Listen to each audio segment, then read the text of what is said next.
nagasalampaw ang imong nga utang.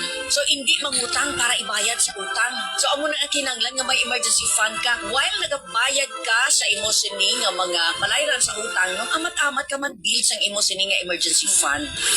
Sini nga 2026, tiyo na, suno kay Josue, nga buhina ng pagkuyang sa oras sa paglingaw sa kaugalingon sa entertainment sa social media. Kagdugangan ang panahon sa pag-edukar sa kaugalingon kung paano pa mapaumwad ang pinansyal nga aspeto sang kabuhi. So it is really high time nga mag-decide ka, nga mag-change ka sang imo sini nga habits, no? Every day, no? Ang inibala nga ginahimo ko nga ini, no? Other than sa pag-manage sang akon sini nga finances, no? Makaano bala ini, makabulig bala ini sa paglapot ko sa akon sini nga financial goals. Ang pahayag sa Ilongga financial educator nga si Bingbing Josue. Sa negosyo, ginpahayag ni Philippine Chamber of Commerce and Industry o PCCI Iloilo President Engineer Fulbert Wu nga target nila nga mapataas pa ang reputasyon sa Iloilo City at Iloilo Province bilang most business-friendly local government units. Iloilo has been awarded as the outstanding business chamber sa bilog ng Pilipinas. And we're happy to see also that Iloilo City was awarded as the business-friendly. Sa nga itong probinsya, last year, dindaan man sila as the second place dili sa ating mga business-friendly as a province. Kinalantaw na ito kung paano na ito mapapasaka pagiliwat ang atong syudad at probinsya para makawin pag isang outstanding or business-friendly even though Hall of Fame na kami ang business chamber natin. Subong nga tuig, handuman sang PCCI Iloilo nga mabuligan ang mga Ilonggo sa kaipig ang mga probinsya sa Western Visayas.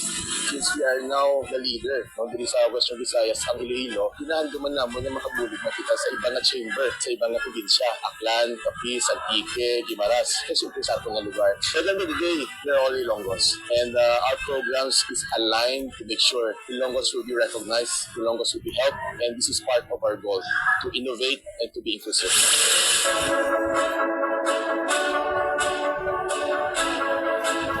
Sa tuig 2026, palantayan man ang mga aktibidad nga patigayunon sa RMN Iloilo. Ikapasundayag ang kasampaton sa pulong nga Hiligaynon sa mga estudyante sa syudad kag probinsya sa Iloilo sa Hiligaynon Fiesta. Mangining grande man ang 20th relaunching anniversary sa RMN Iloilo subong nga tuig 2026. Liwat ni hiwaton ang RMN Freedom Run nga puno sang sorpresa kag kasadya.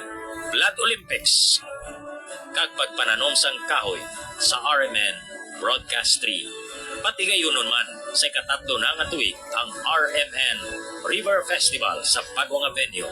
Magkapadayon ang partnership sa Iloilo Provincial Government agud buhion ang Batiano River sa Banwa sang Coton. Nauman gihapon ang 2 ka peses sa isa ka bulan nga blood donation marathon kag pagbulig sa mga nagakinanglan paagi sa Tatap RMN. Sa syudad sa Iloilo, nagpasalig si Mayor Raisa Treñas nga padayuno na pag-uswag sa Iloilo City pagi sa paghugpong kag kolaborasyon sa mga Ilonggo. Ini si Mayor Inday Raisa Treñas, gusto ko gid magpasalamat sa inyo tanan. Ang inyo padayon nga pagsuporta kag pagsalig sa Iloilo City Government ang rason kung nga nangin successful ang aton 2025. Your high hopes, active participation, and collaborative actions ang inspirasyon po sa pagserbisyo. Sa 2026, ipadayon naton ang pag-uswag sang Iloilo City. Happy New Year sa inyo kag sa inyong mga pamilya. Sa probinsya, nagalaom si Governor Arthur Toto Defensor Jr. nga madamo pa ang kadalagan ang malabot sang probinsya sa bulig kag kooperasyon sang mga Ilonggo.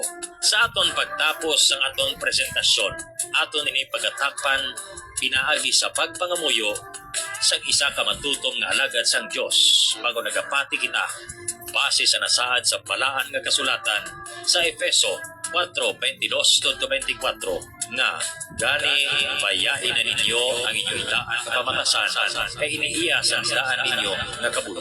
Ang ining daan nga pamatasan amo ang nagalaglag sa inyo paagi sa malaot nga mga handog nga naganagaya sa inyo. Pagkuhan ninyo ang inyong tagipusoon kag una-una.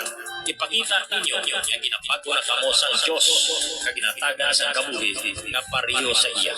Ang gusto nga kabuhi nga matarong kag panahon.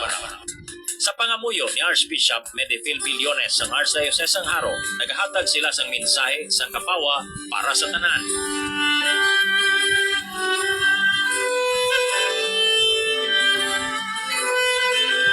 In man's constant search for meaning, it seems often conditioned by endings.